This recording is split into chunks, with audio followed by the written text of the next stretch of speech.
From Helldorado Days to Vegas Vic, our city has maintained its Wild West identity.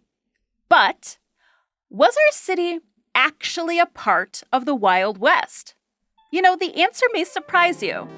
Today on CityCast Las Vegas, I'm with UNLV history professor Michael Green, and he's going to help me separate truth from fiction. It's Monday, September 15th. I'm Sarah Lohman, and here's what Las Vegas is talking about.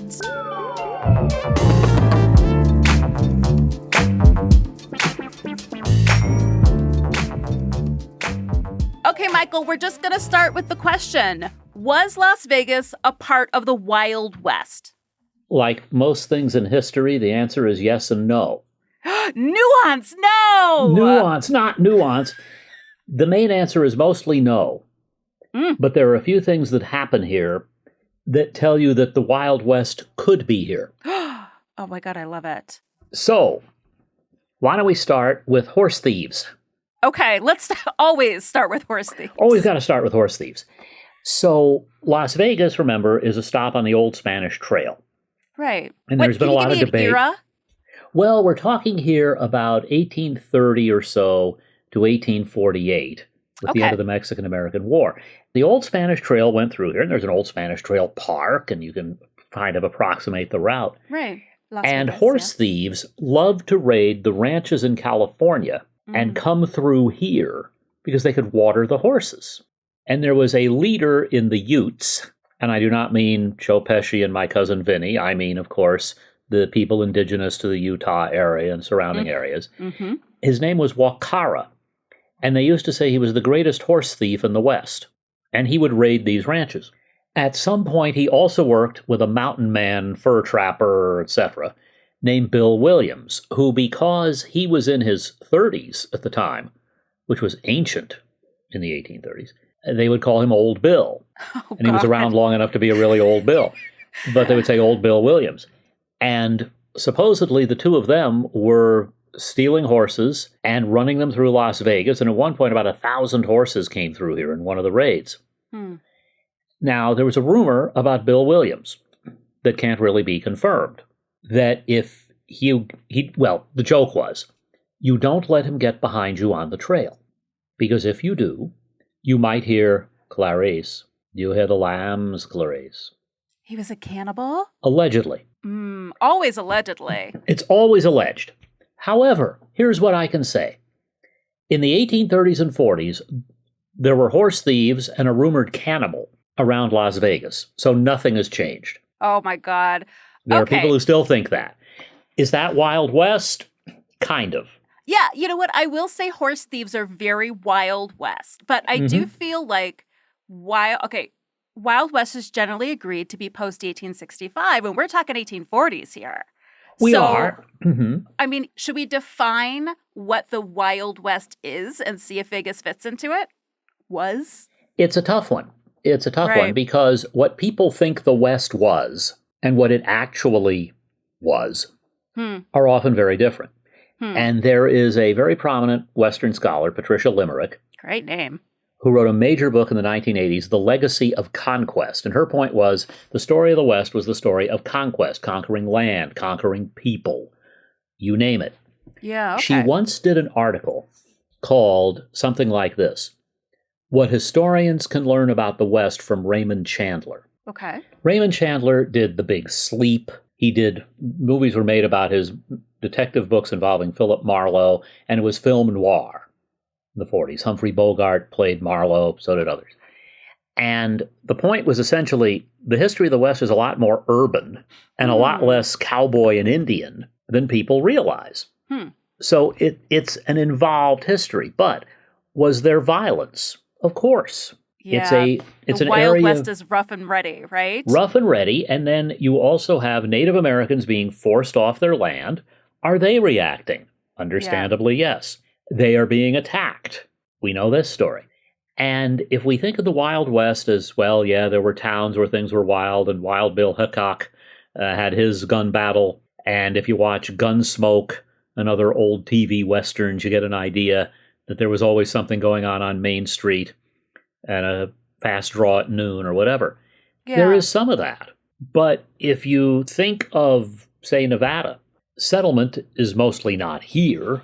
Mm-hmm. You think of Virginia City, Reno. Mm-hmm. Well, in Virginia City, yeah, it's the Comstock lode and people are doing crazy things. Right. And I was thinking of San Francisco when you're talking about the urban West, right? Another one. And you have all kinds of vice and violence. Right. But you also have people building churches and schools and forming their own smaller communities. So was the West ever wild? Yes, because it still is. There's always a degree of wildness. Oh, I mean, in a way, I think we can wrap it up right there. I think that's what we love about Vegas, in a sense. But no. Okay, so then let's talk about the urban West, because I think that's a great point. It is about taking the frontier, right, and harnessing it into civilization. So when we're founded in 1905, when Vegas is founded specifically, like, would we be considered a frontier? I am happy to argue that if you define a frontier as a place where people are coming in and creating a new civilization. Yes. Now, there's a term that's used in connection, especially in the United States, with Native Americans, but it can be used in a lot of other places, in a lot of other contexts. Settler colonialism, where you come in and you are trying to remove every vestige of whatever was there before. And Southern Paiutes left a pretty big footprint, but it also depends on what they did and the effects of it.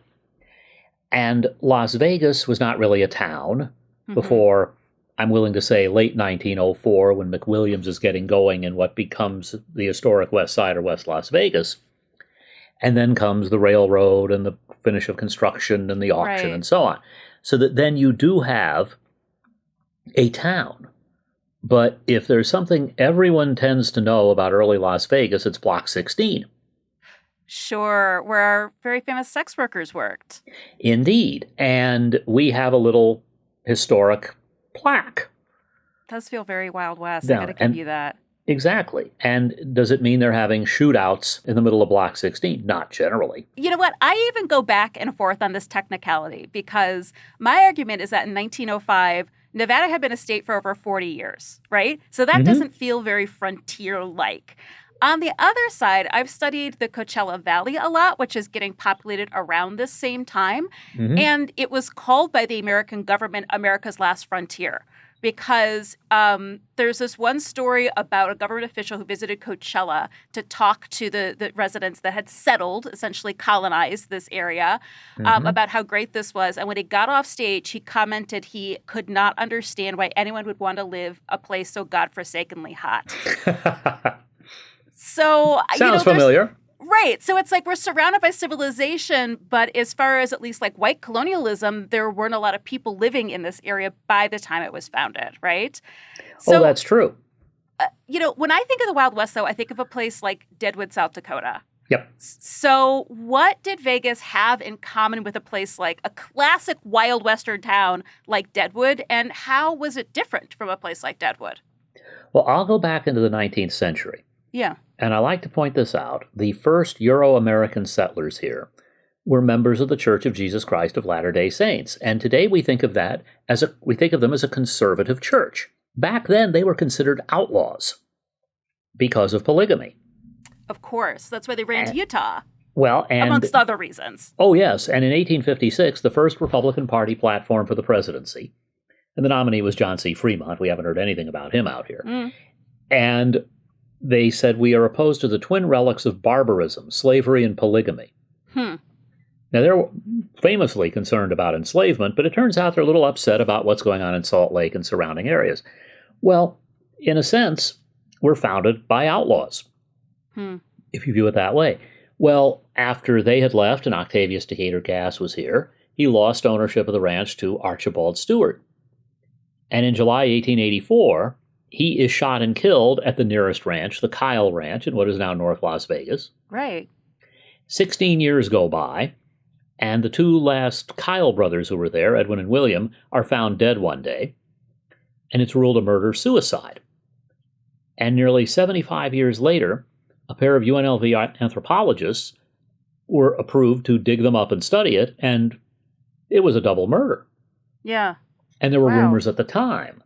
And so in our early history with these very few families, you have this famous example of Stewart, who Helen Stewart, his widow, always believed was ambushed. The Kyles claimed he came in shooting. And the Kyles used to have a lot of gunslingers around the ranch. So there's some of that around here at the time. But if the Wild West is lawless, then we think of Block 16. We think of Prohibition. And they were lawfully sex workers, by the way. That was where they were allowed to practice. Yeah. They were allowed to practice. But even during Prohibition, there's a great photo of the Arizona club called the Queen of Block 16. And I would show the photo and say, so was Prohibition enforced in Las Vegas? And the answer is that in the middle of the photo is a guy with a big cowboy hat and a white mustache. And that's Sam Gay, who was the sheriff. I don't think it's being enforced. Now, there were U.S. attorneys who did, and there was a fairly famous sting operation here at the time to get after the people who were guilty of violating prohibition laws. So if you're thinking about an idea of lawlessness, there's a good bit of that here. Now, if you're thinking of the Wild West as battles, wars, etc., the closest we probably come is when Senator William Andrews Clark was building his railroad, and the Union Pacific was building a railroad, and they eventually merged, but one of the reasons they ultimately merged was that the railroad workers were getting in fights. They were just laying track of just a few hundred feet apart. And naturally, some brawls broke out, and I believe somebody got killed. And it's kind of a reminder, oh yeah, things could get a little violent. But it's often the case that these things are so overrated. And in the end, Las Vegas claims more of a Wild West past than it really had.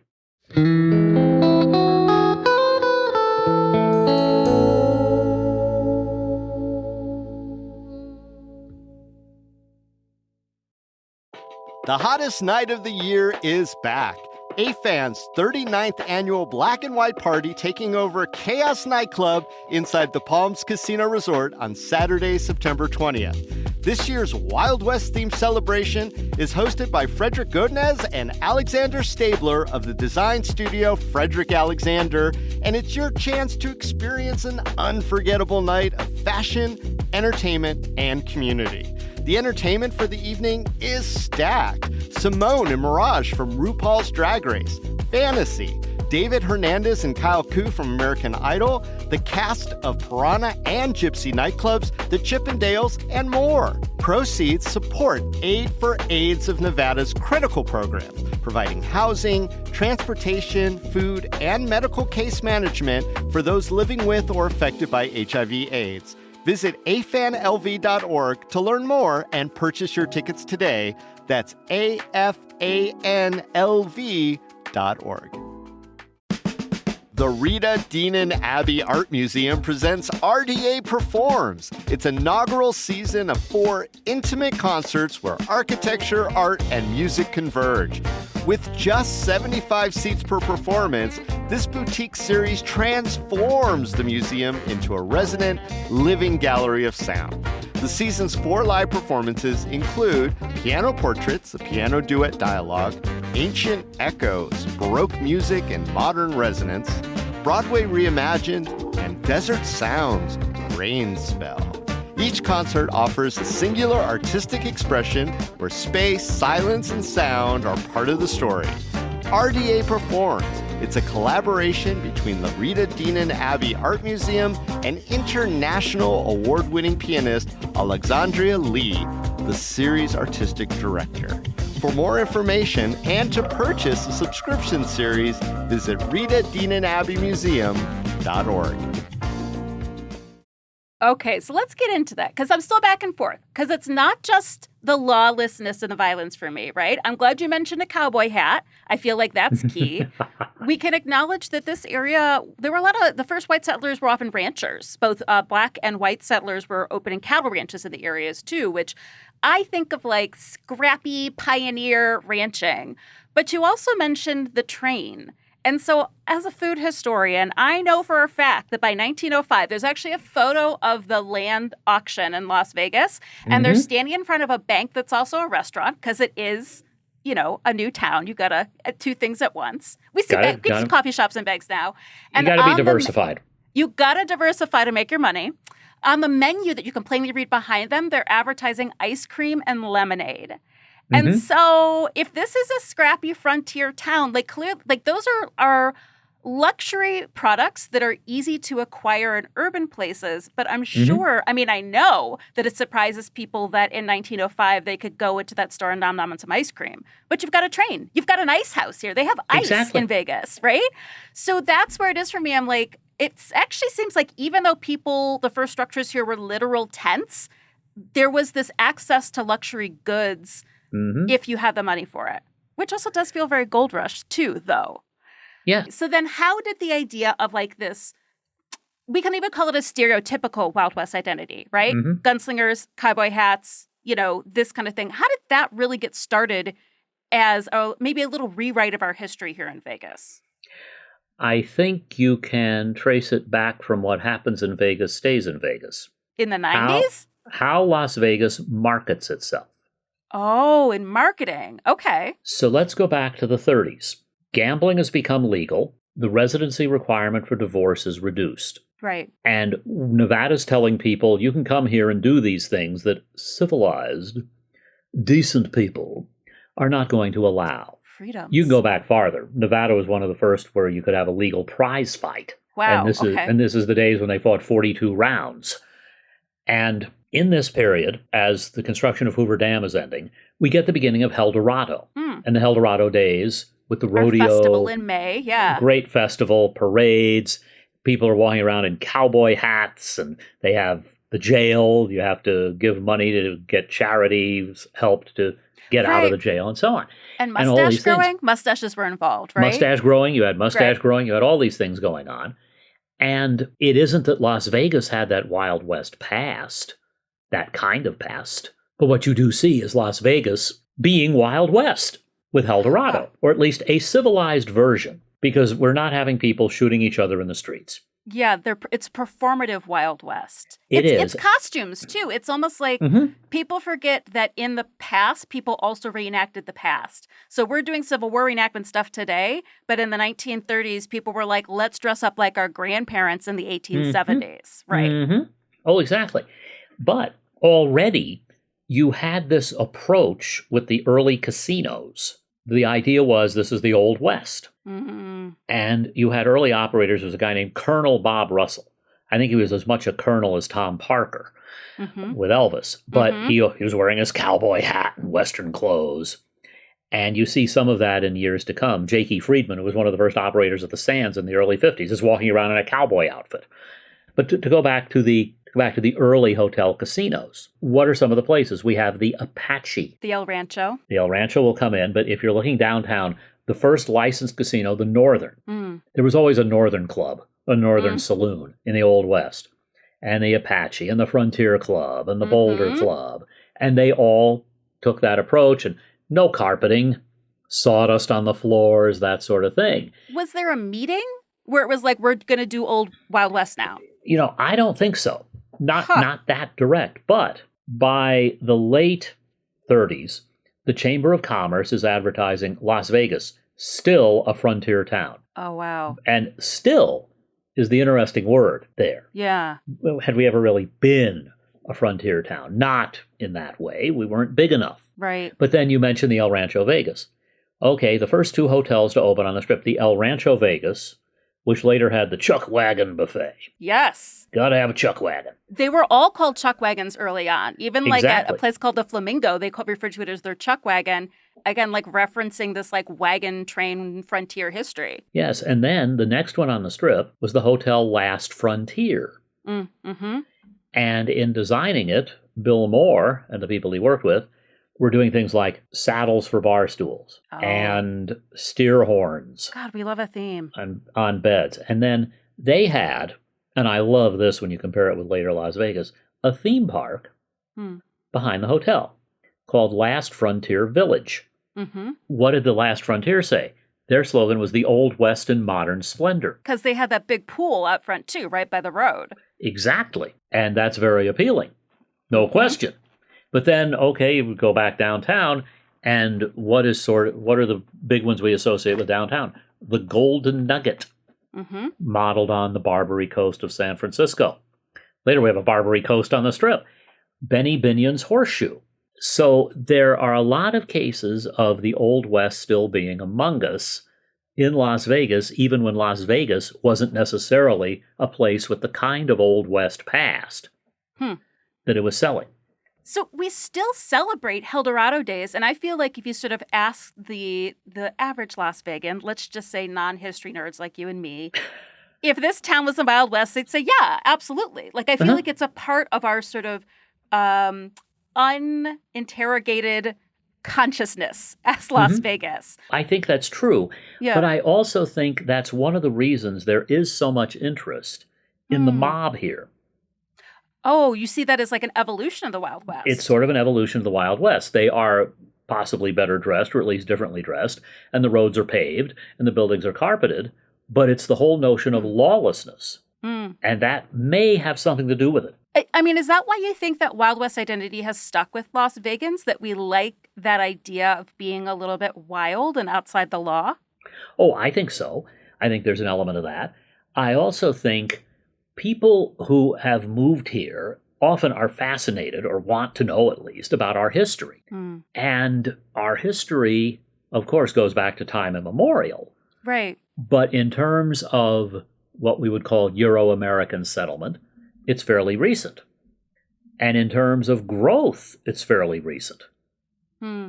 So we often reach for what are called imagined pasts. For the white people.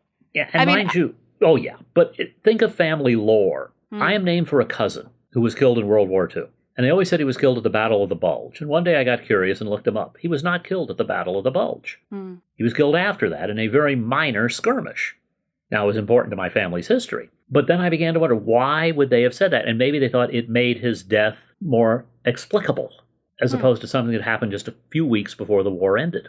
And we hear, oh, you were related to so-and-so, or your family did this. And we later find out, well, maybe there was some exaggeration. It's the settlers trying to find like a heritage and a history here. Trying to find that and connectedness. Yeah. You know, once I did an event here in Vegas and there was a reporter from New York, and he said to me, you know, as a food historian, how do you find anything to write about in a city with such a short history compared to like New York? And I had to remind him that people have lived here for 10,000 years, which is often something that I have to remind people of, because I think we're very focused on our colonial history, not the history of humanity that is very, very deep in this part of the world. Very much so. And, well, head out to the Lost City Museum. Yeah, you so just cool. might learn some things about the Puebloan people. Yeah. And so I'm curious, I do feel like our heyday of embracing the Wild West culture was like the 30s, 40s, 50s, right? Very much so, yes. Is there still anything in pop culture or just in the way we are as Las Vegans that you feel still references that Wild West history, fake or real? Admittedly, not so much, although we still do Helldorado. Right. It went away for a while and came back, and I'm glad it did. It's a tradition here. But I think there tends to be an attitude, and I go back to when, in the early 80s, I was a boy reporter at the Valley Times, which was the newspaper where Ned Day was, and there were all these great reports on the mob, and that was before I was there. But at the time, our publisher, Bob Brown, who had come here in the early 60s, said, I don't care what people say, this is still a frontier town. The rules are still being written. And I thought, if your definition of the frontier is a place where the rules are still being written, Las Vegas is still the frontier. I think my definition of a place that's a frontier town is somewhere where you can't get caviar at a moment's notice. Michael, I could Uber Eats caviar here right now. Yeah, we are too civilized, clearly. Clearly. Michael, thank you so much. I've really enjoyed this. Thanks. I've enjoyed it too.